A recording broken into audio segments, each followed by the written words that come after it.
Samatin po ang biyaya, awa, habag, pagpapala, katotohanan, kapayapaan, pag-ibig mula kay Abay Hawa. Isang magandang umaga, tanghali, hapon, gabi sa lahat po ng inaabot ang pangaral ng munting channel nito sa iba't ibang panig ng buong mundo. At maging dito sa atin sa buong Pilipinas.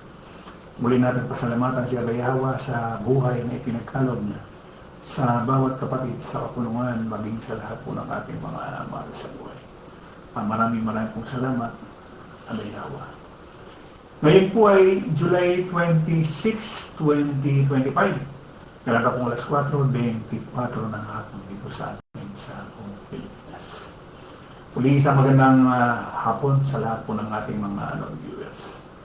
Magandang hapon, Luzon, Visayas at Mindanao. Magandang hapon po sa lahat po ng ating mga kapatid sa iba't ibang panig ng buong mundo.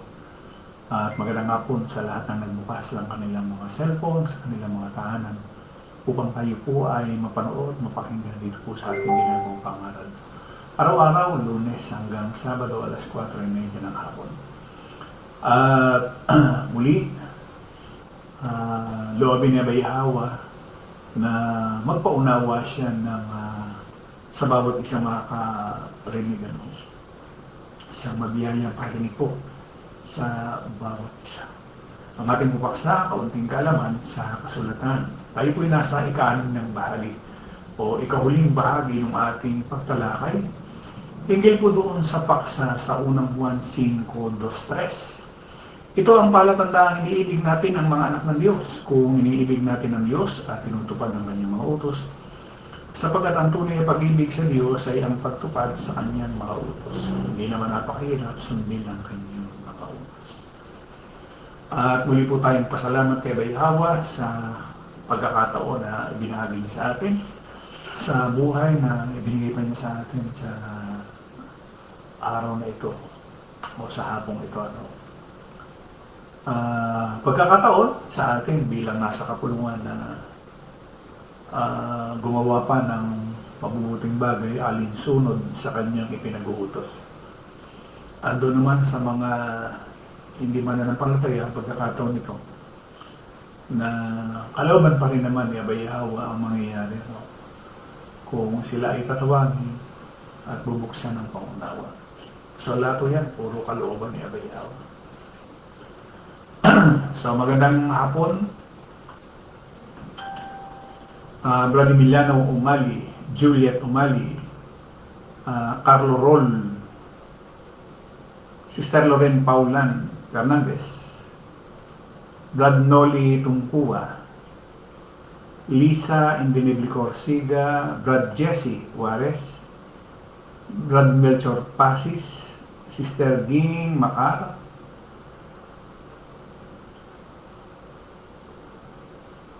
Brad Wilfredo Bedes,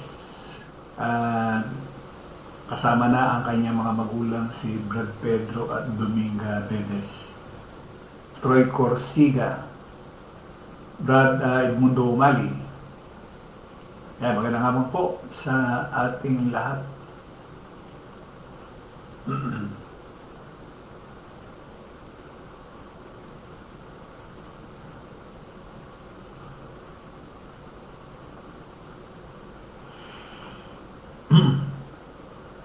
So ito na po yung huling bahagi ng ating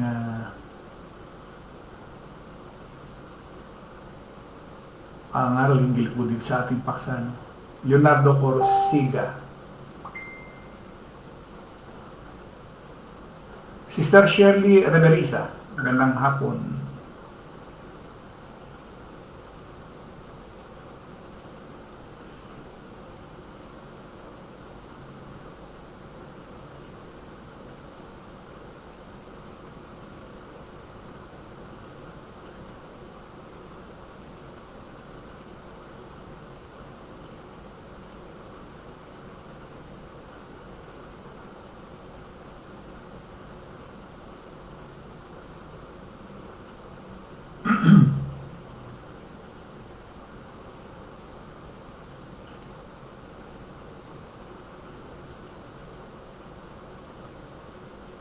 Unang 1:2, dito'y ating nakikilala na tayo nagsisiibig sa mga anak ng Diyos pagka tayo'y nagsisiibig sa Diyos. Tinutupad natin ang kanyang mga utos. 3. Sapagkat ito ang pag-ibig sa Diyos na ating tuparin ang kanyang mga utos at ang kanyang mga utos ay hindi mabibigat. Ayan. Yung daw utos niya, hindi mabibigat ka na. Pero sabi ko nga, bakit hirap na hirap ang tao na sundin? Siyempre, nasa laman.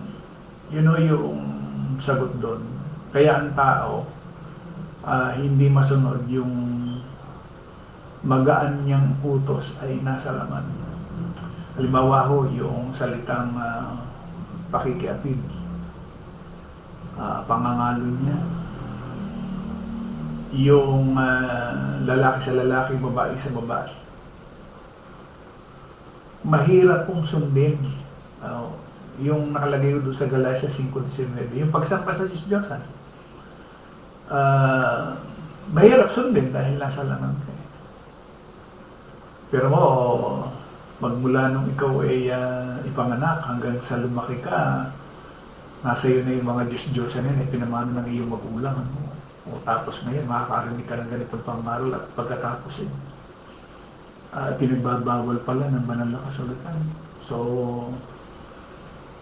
matinding kumbaga, aral na, inabot mo, doktrina. Diba? So, hindi masusunod dahil nasa laman. Yun lang po yung simple lang. Kaya hindi masusunod talaga yung mga kanyang iniuutos na napakadali. Brad Lumali, Sister Chris Grisola, ng hapon, Brad Sebastian Juarez, Sister Chris de la Posquin,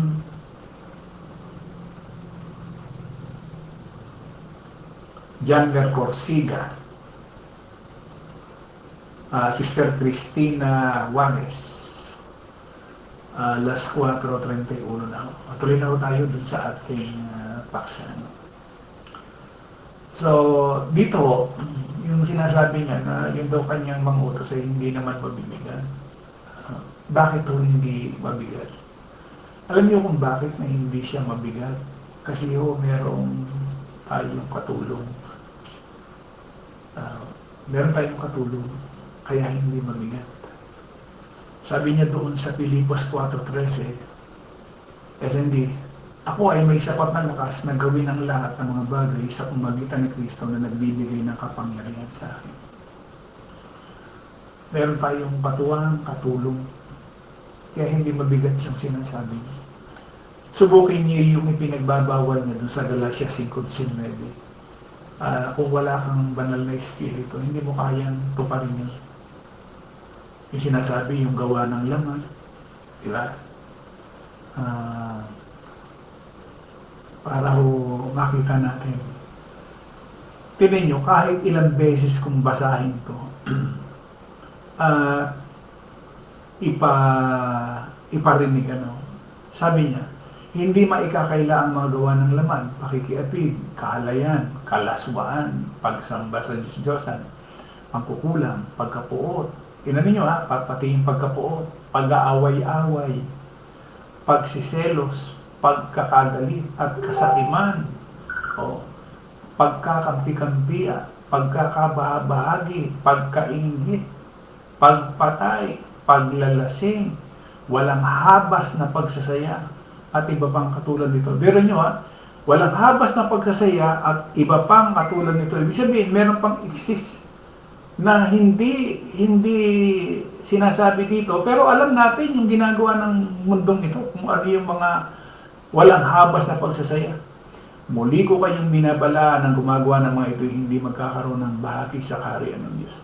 So dito pa lang, naandito na ho yung paghatol na hindi magkakaroon ng bahagi sa kaharian ng Diyos once na ikaw ay nasa laman. Kaya sinasabi nga ni Pablo, hindi maikakaila ang mga gawa ng laman.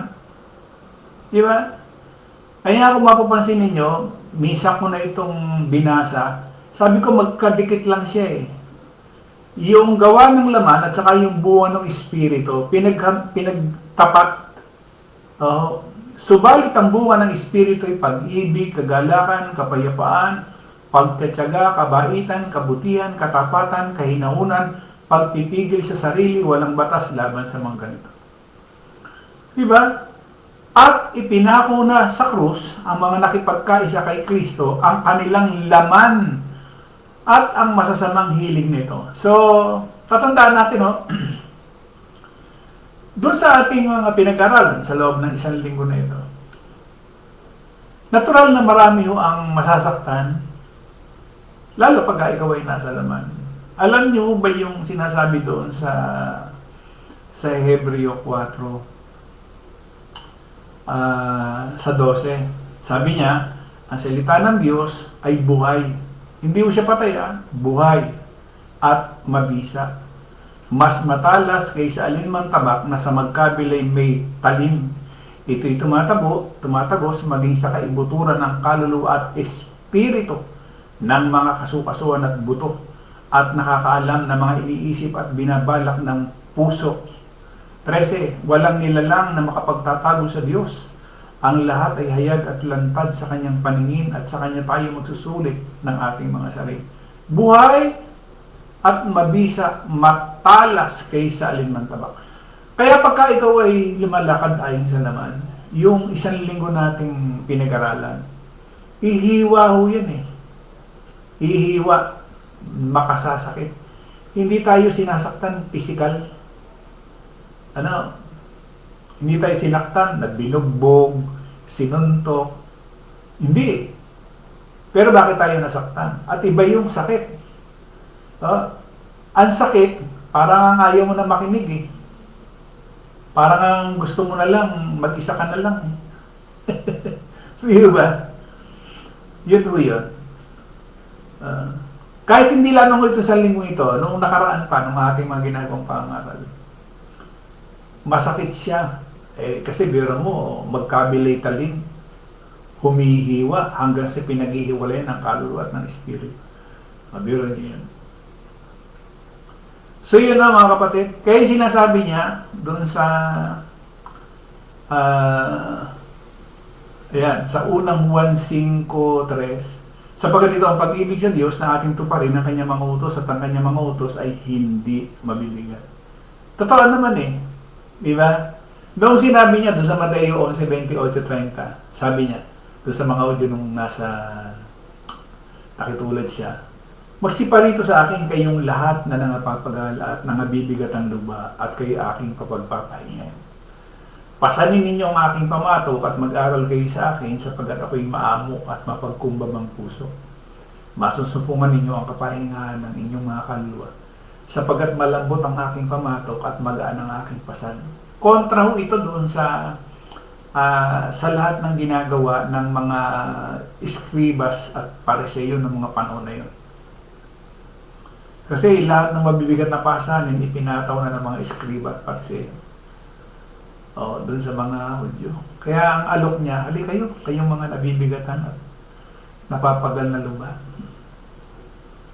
Ayan, magsiparito kayong lahat na nangapapagal, nangabibigatan luba, kayo aking papagpapahinga. Pero nangyari ba? Di ba? Sa panahon natin ngayon, kahit kailan hindi siya nagbigay ng pabigat doon sa mga mananampalataya. Hindi katulad ng reliyon, lahat ng pabigat ipinasan ng mga reliyon lahat ng uri ng pabigat. Ano ba ang isang pabigat na ipinasan ng mga reliyon? Katulad ng pagpapagawa ng templo na hinihingian yung mga miyembro, nakalauna naman yung lupa at saka templo mapupunta lang doon sa founder. Hindi naman mapupunta doon sa mga miyembro. Isipin niyo na bibili ka ng lupa para pagtayuan ng templo at pagkatapos yung templo na yun, hindi pala para sa lahat, kundi para sa isang tao lamang, yung founder. Hindi kailanman nag-utos ang Kristo noong unang siglo na magpatayo. Alam niyo kung bakit? Kasi inihula niya na talagang gigibain yung templo. Bakit pa siya magpapatayo? At bakit siya mag-uutos dun sa kanyang mga alagad na magpatayo samantalang sinasabi na niya na itong templo na ito, Jerusalem, ay gigibain. Yung propesiya niya na doon sa Mateo 24, Marcos 13, Lucas 21, yun yung propesiya niya eh. Yung paggiba ng templo at paghukom doon sa mga Hudyo noong unang siglo. Tingnan ninyo ngayon sa Jerusalem. Baka hindi ho ito hindi ho ito lingid na may pagpapagawang ikatlong templo. Alam niyo ba yung ipapagawang ikatlong templo, titirahan lang ni Antikristo? Common sense, bakit magpapagawa ka ng ikatlong templo na titirahan lang pala ni Antikristo? Si Antikristo ang titira at maghahari doon sa ikatlong templo. Bakit ka pa magpapagawa? Hindi ba? Asan mo yung lohika nun? Kaso nga, kahit magpatayo ka ng templo, hindi naman tumatahan din si Abayawa. Di ba? So lahat ng gagawin ng mga tinatawag na Hudyo dyan sa Israel, sa Jerusalem, walang saysay, walang kabuluhan. Pero kapagawa ka ng ikatlong templo, may red heifer na, o na nakahanda, galing pa sa Texas. Pero ang titira pala si Antikristo. Na which hindi naman talaga mangyayari sapagkat yung inihula doon sa Mateo 24 ay nangyari na noong 70 AD.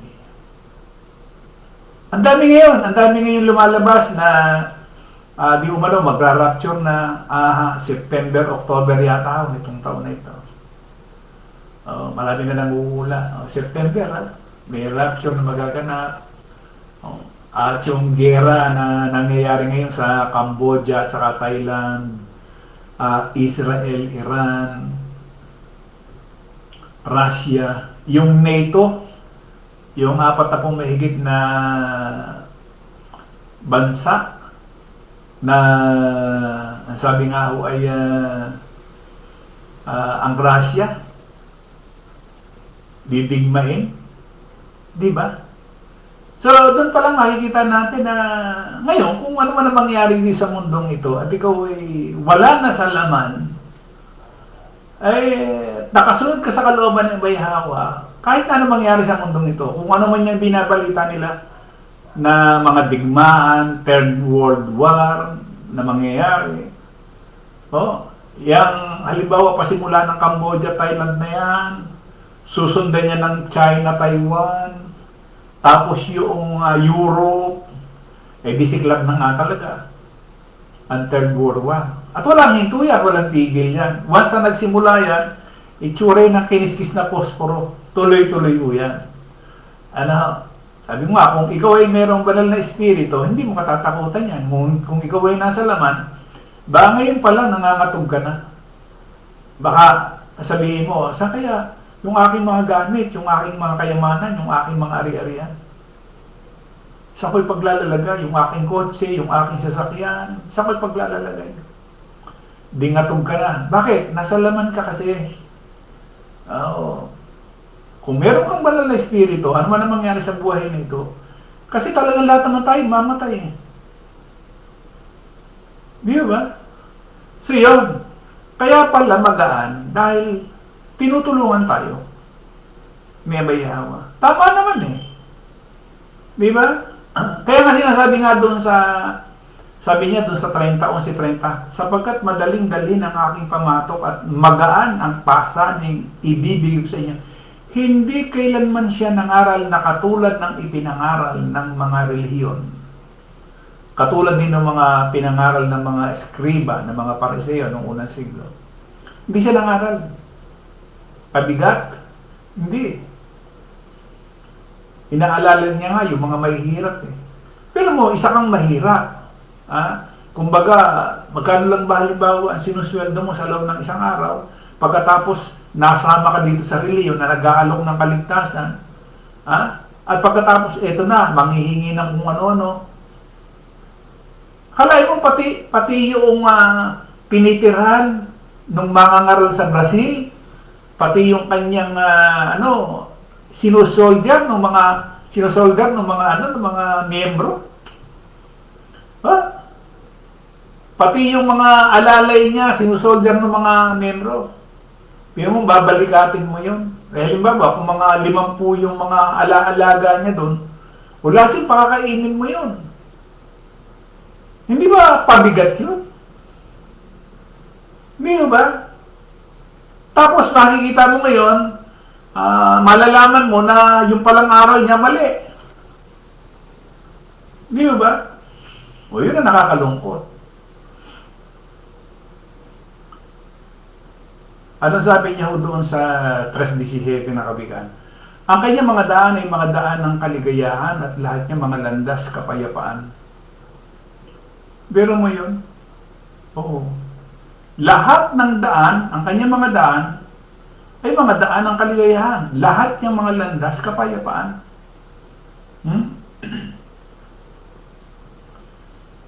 Mika 6:8, kanyang ipinakikilala sa iyo o tao kung ano ang mabuti at anong inihiling ng Panginoon sa iyo, kung gumawa ng may kaganapan at ibigin ng kaawaan at lumakad na may kababaan na kasama ang iyong Diyos. Dapat ganun ho eh. Di ba? O gawa 15:10. Ngayon nga, bakit nyo tinutokso ang Diyos na inyong nilalagyan ng pamatok ang batok ng mga alagad, na kahit ang ating mga magulang ni tayo man ay hindi maaaring makadala. Yun ang kabigatan ho, yung may pasan, di ba? Yung papasanin mo, yung iniaatang sa iyo, na napakabigat. Pasalamatan, ikapo, handugan, offerings, first fruit, puro pera yan. Everybody's birthday, pera pa ho yung pera pa yung mga anik-anik na mga maliliit. Pera pa ho yung yung katulad nun, pero mo, babalikatin mo yung upa ng inyong pinagtitipunan. Yung kuryente, yung ilaw, lahat, babalikatin mo yun. Pababalikat sa iyo noong mga founder. Aalisin mo muna yung para sa kanya, at pagkatapos, doon sa natitira, kung kulang yan, dadagdagan niyo ulit. Ganon katindi ang mga reliyon. So, kailangan, gaya nga nung ating paksa, ano sabi niya? Ito ang palatandaang iniibig natin ng mga anak ng Diyos. Ito, napakaano ito kung tutuusin, pero mo, ibigin mo yung kapatid. Napakabigat ba nun, na ibigin natin yung ating kapatid? Pero bakit hindi natin magawang ibigin? Anong dahilan? Nasa laman ka lang. Kasi kung meron kang espiritu, may tutulong sa iyo na ibigin mo yung iyong kapatid. Di ba? O, pinagkalooban ka halimbawa ni Abayahawa ng yaman. Di ba? O, nakita mo yung kapatid. Nangangailangan. O, ano ba naman yung tulungan natin? Tayo nga kahit maliit na kapulungan, nakakatulong nga tayo kahit maliit lang tayo sa pamamagitan ng mga kapatiran. Di ba? Bakit natin ginagawa yon? Pinaiiral natin kasi yung pag-ibig sa ating kapatid. Kung magsasarili lang bawat isa sa atin, kanya-kanya tayo, wala na yung kapulungan. Hindi na kapulungan ang tawag sa atin. Kanya-kanya na tayo Di ba? Matatawag ko ba tayong kapulungan? Isang kapulungan tayo? Isang katawan? Pwede pa ba tayong tawagin? Hindi na. Kanya-kanya tayo. Bahala ka sa buhay mo. Pagka ganun ang mindset natin na bahala ka sa buhay mo, nasa laman ka na. Yung wala kang pakailang sa kapatid mo. Gaya nga na sinasabi ko hapon, baka kalahating oras o 40 minutos lang tayo na nakikinig at nanonood. Pagkatapos ng panonood natin, meron kang espiritu ng 40 minuto, and then pagdating noong pagkalagpas ng 40 minuto, nasa laman ka na ulit. Pwede ba yun? Hindi ho eh. Hindi po pwedeng mangyari na ikaw ay nakikinig, na merong espiritu at pagkatapos ng pakikinig mo ay nasa laman ka na uli. Hindi po pwede. Maaring nakikinig ka na nasa laman at matatapos ng nasa laman ka rin. So hindi mo masusunod dito. Ito yung ating tinatalakay. Ito ang palatandaang iniibig natin ang mga anak ng Diyos. Kung iniibig natin ang Diyos, tinutupad ang kanyang mga utos. Kung hindi mo matutupad yung pag-ibig sa iyong kapwa, kapatid, hindi mo iniibig siya bayawa. Di ba?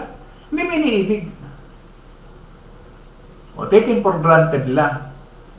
So, nangyayari, katulad din ng iba, katulad din ng libu-libong nakikinig, nanonood sa atin, nanonood lang sila at nakikinig. Wala ho silang ginagawa. So, nasan yung pag-ibig mo? Kaya bayawa? Wala. Itsura ka rin ng relihiyon. Oh. Basta ikaw ay nasa laman, hindi mo talaga maiibig yung kapatid. Kasi wala ka ng pakialam eh. Ang pinakikialam mo basta sarili mo, pamilya mo, yun lang. Wala kang kapatid. Pwede ba yun? Para ano't nasabi pa natin yung salitang kapulungan. Di ba? Wala sa isa. Wala rin kabuluhan. No. Oh. Sabi dito sa Galatia 5:1, sa kalayaan, pinalalaya tayo ni Kristo. Magsitibay nga kayo at huwag na kayong pasakop na muli sa pamatok ng pagkaalipin. Yun lamang pinalaya tayo sa relihiyon. Di ba? Yung pinalaya tayo sa relihiyon, inalis tayo na bayawa sa relihiyon. Hindi ba napakalaking kagaanan para sa atin yun? Pero anong naging balik natin kay bayawa? Sinunod ba natin yung kalooban niya? O wala? Wala lang. Pero palayain tayo sa reliyon. Tingnan niyo yung mga reliyon ngayon. Iniisip nila na sila ay maliligtas. Kumbaga, binuhay sa kanila yung pakunwaring kaligtasan o yung false hope na sinasabi. Maling pag-asa. Kasinungaling ang pag-asa. Nananatili sila doon. Naging biktima sila. Nabudol, sabi nga sa salitang kanto. Nabudol sila ng mga reliyon. Lahat! Bilyon yan, mga kapatid. Hindi lang milyon, bilyon. Oh. So yun nga ho eh. Nung alisin na tayo dyan, yabayhawa, itsuray ng inalis sa atin yung pamatok, yung pabigat. Inalisan tayo ng pabigat sa atin na dapat sana yung inalis na pamatok sa atin, ang gagawin lang man natin, ibigin natin yung ating kapwa sa pamamagitan ng ano. Kung meron tayong maitutulong, di ba yung sinasabi nga ni Santiago, wag lang tayong magsalita sa salita, kundi gawin din natin. Di ba? Hindi lang sa salita, kundi sa gawa.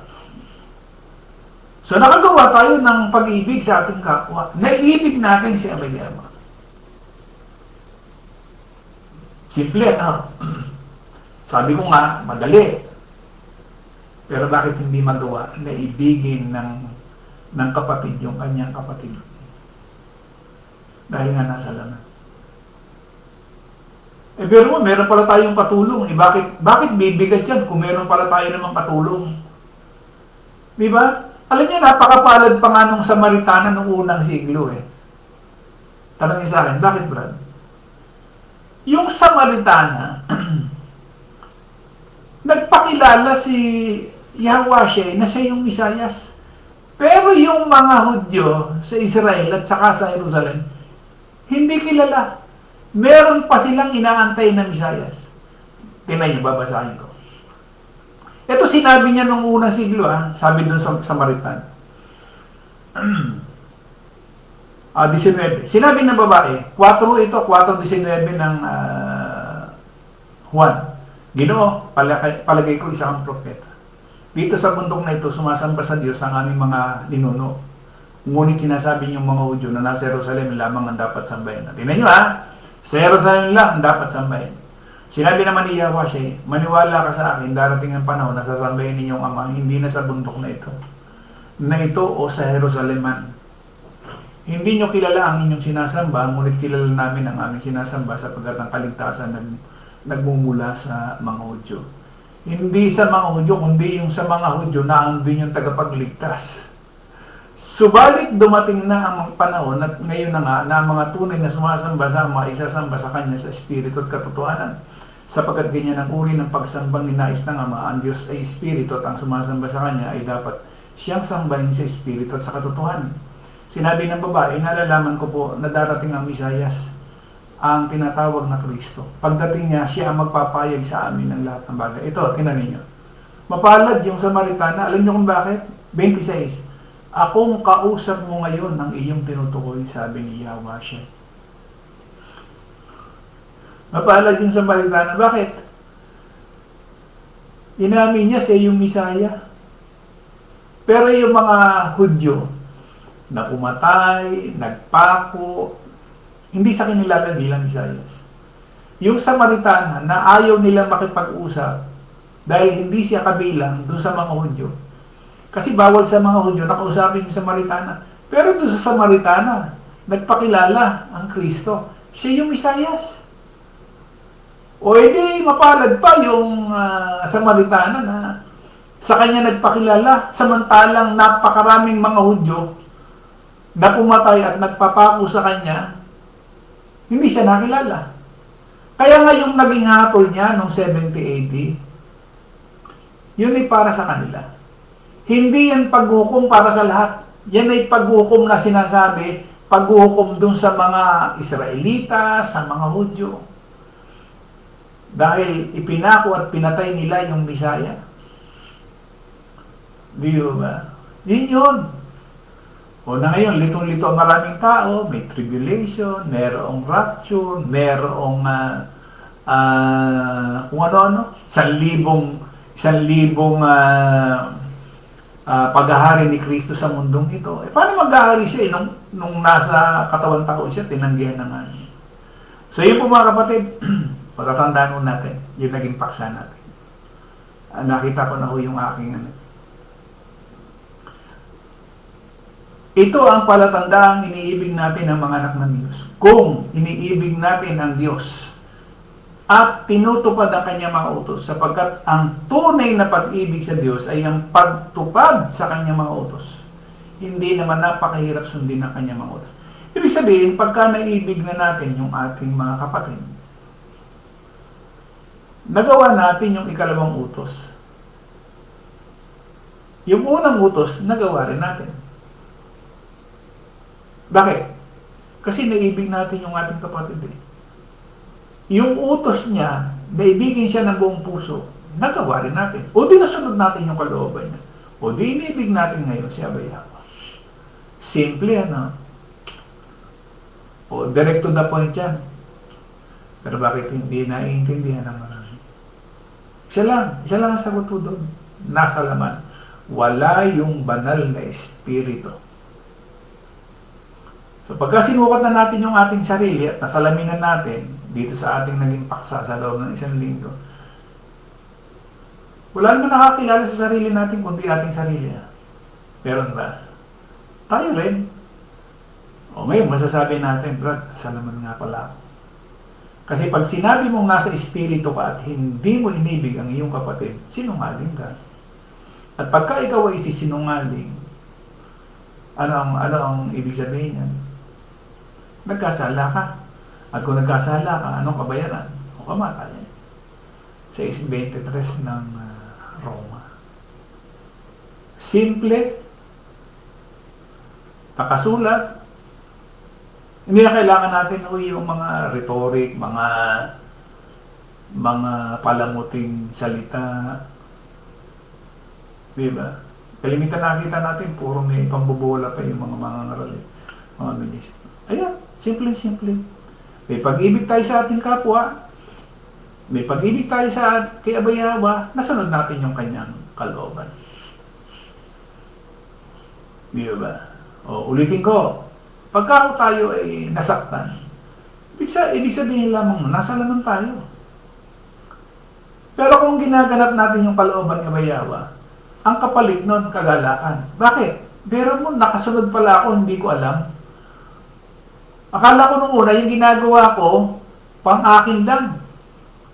Yung gusto ko lang, yung pala yung utos niya Yawa. So, ang palit nun, nung narinig natin itong aral na ito, nagalak tayo. O yan yung bunga ng Espiritu na sinasabi dun sa Galatia 5. Diba? O, 5:22.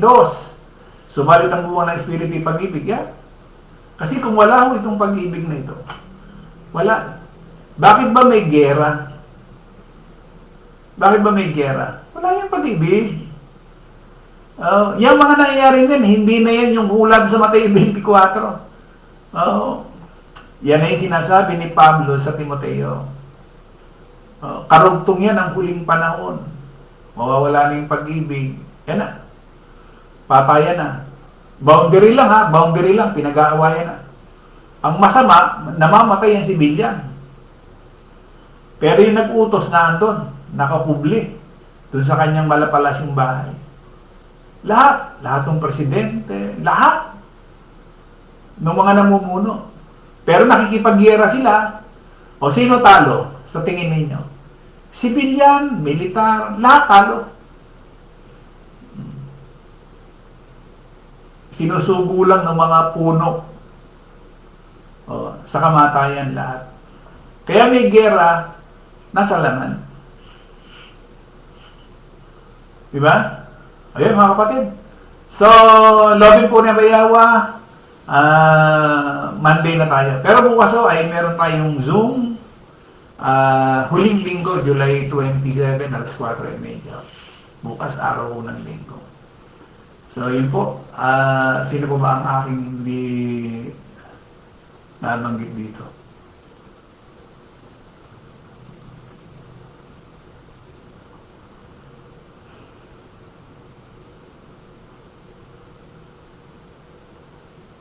Kunin nyo lamang ho kung nalibanan ko yung inyong pangalan ha.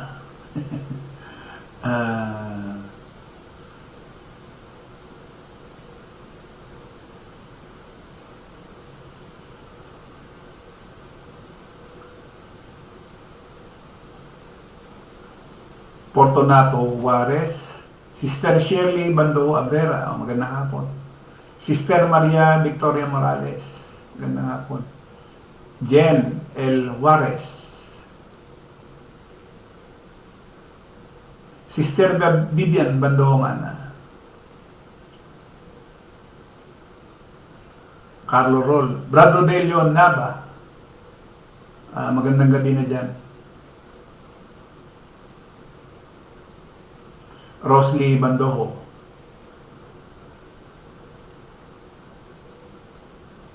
Sister Lori Calderon, Joel Suela, Brad Ezekiel Umali, ayan, magandang hapon.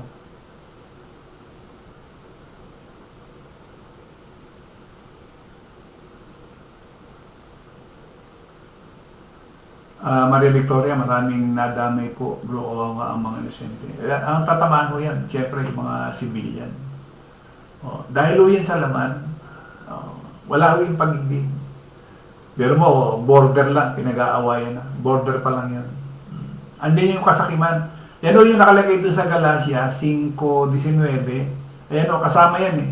Kasakiman, kampi-kampi, away-away, ayan, pagkakabahabahagi, pagkainggit, pagpatay. Kasama sa laman yan eh. Yan o yun. Kaya may gera, hindi dahil sabi nga yung lupa pinag-aagawan dahil sa lahi, hindi na. Dahil sa laman.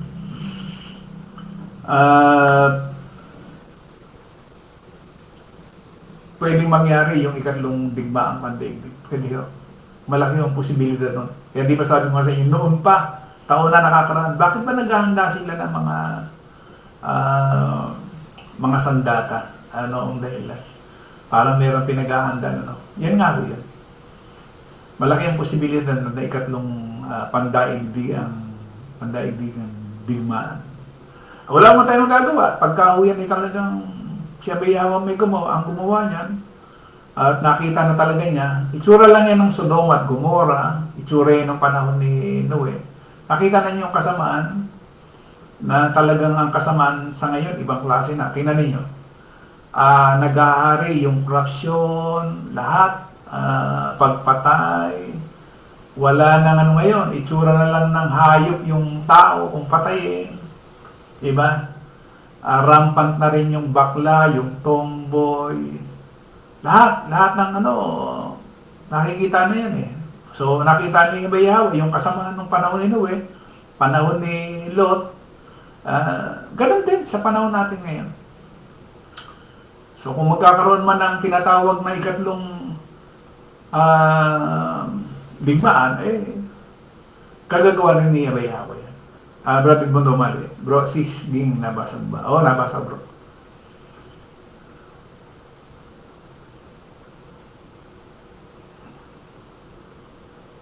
So, yun ho. Bukas ho, Zoom, alas 4:30, araw ng linggo. Huling linggo ho yan. 27 ng buwan ng Hulyo. Bilis ang araw. Sa isang Diyos na ating tagapagligtas, sa pangalan ni Yahweh, sumakanya nawa ang kalwalatian, ang karangalan ng paghahari at ang kapangyarihan sa kauna ng panahon at ngayon at magpakailanman. Isa nawa. Patuloy po tayong ingatan, gabayan at pagpalain ni Yahweh. Higit sa lahat sa bagay na spiritual. Yan ho yung tumatagal. Yung mga nakikita natin ngayon na kinababaliwan ng maraming tao. Kapangyarihan, kayamanan, pansumandali lang yan. Isang iglap, mawawala lahat po yan. Hindi katulad po noong mga bagay na espiritual, ang matagalan yan.